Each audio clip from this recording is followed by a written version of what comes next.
Hi, I'm Jeff Altman, the Big Game Hunter, and I received a question from someone that I thought was interesting. When hiring, are you allowed to deny people on a bad personality or if they don't embody the company image, even if they meet the paper requirements? So I just want to break this down in a couple of different components. The basis of the rejection is your personality, not whether you have the skill, the company image. I'm confused by that, but I'll try and sort it through as I talk. So here it goes. Discrimination exists under U.S. law based upon a number of criteria. Some states have added different criteria onto the basic federal ones.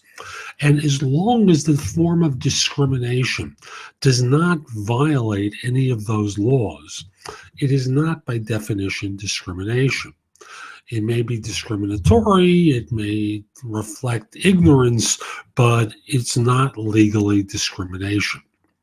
So in this example, a person has the paper requirements. We don't know whether they were rejected because they displayed poorly on the interview, display their knowledge poorly on the interview. We're just going to deal with what we know here. And that is, this person believes they were turned down based upon personality and a second criteria. Personality is not a discriminatory category under any law that I've ever heard of. Firms are allowed to evaluate people for fit as long as that doesn't fall into a discriminatory category, such as we don't think you'd fit in because we only hire men, or you're gay and we're all a bunch of heterosexuals, on and on and on. Oh yeah, of course, you're black, we're white, or you're white, we're black. What do you know about our culture? How could you possibly fit in? And not giving the person the opportunity to demonstrate that in the course of the interview. Those are clear discrimination based upon fit. Personality, no.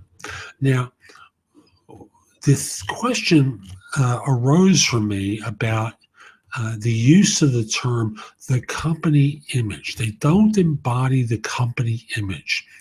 And I'm wondering if that's a question of weight. Whether this person might be profoundly obese, for example. And in certain states, that behavior may qualify for discrimination.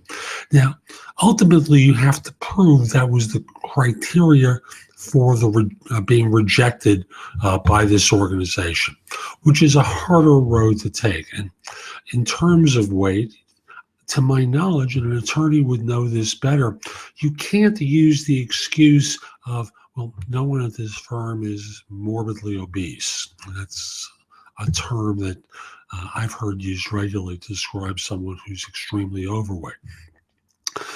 They're at the point of risking death by being that overweight. So again, if you really believe that this is the case, consult an attorney and see what they have to say.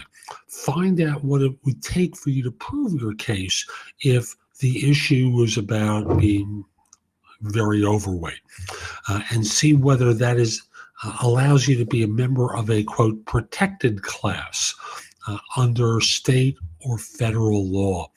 And if you live in a bigger city, local law as well, because those laws, are added on top of the original federal legislation. And I'm sorry I can't be more specific, but I think that really covers the way to evaluate whether this is a case of discrimination and whether firms can do it. I'm Jeff Altman, the Big Game Hunter. I coach people effectively in their job search. And as you can see under my name, if you visit jobsearchcoachinghq.com, I have a ton of curated content there to help you with your search. Plus, you can ask me questions directly, and I'll answer them, by phone, email, what have you, in order to help you.